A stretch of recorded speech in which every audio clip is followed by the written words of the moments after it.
Welcome back, everybody. Today I'm going to teach you how to make graphs and lines in OneNote. This is incredibly useful when you need to create visual diagrams, organize information spatially, or add structured elements to your notes. Let's jump right in. Start by opening your Microsoft OneNote app and load into your notebook.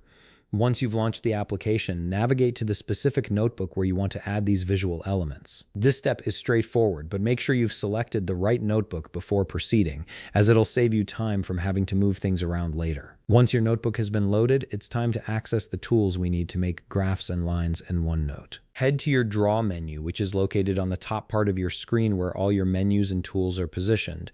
The Draw menu is your gateway to all the drawing and shape tools that OneNote offers. Click on Draw to reveal additional tools and options that will help you create the visual elements you need. From the Draw menu, you'll notice various options available to you.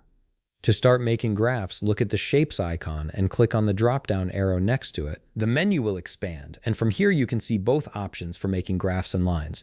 This is where OneNote really shines, giving you quick access to professionally formatted shapes without needing to draw them freehand. Simply click on Graphs, and you'll notice your cursor will transform into a crosshair tool. This transformation indicates that you're now in drawing mode and ready to create your graph. Drag this cursor across your page based on the size of graph you wish to use, and the selected graph will be generated automatically.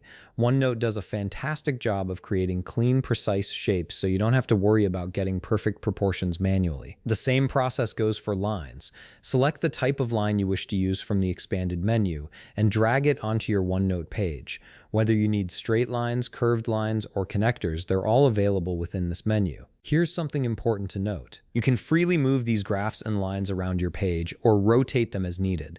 This flexibility means you're not locked into the initial placement. Simply click on any graph or line you've created, and you'll see handles appear that allow you to resize, move, or rotate the element to fit your layout perfectly.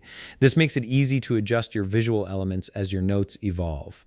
And there you have it. You've successfully learned how to make graphs and lines in OneNote, giving you the ability to create more structured and visually organized notes.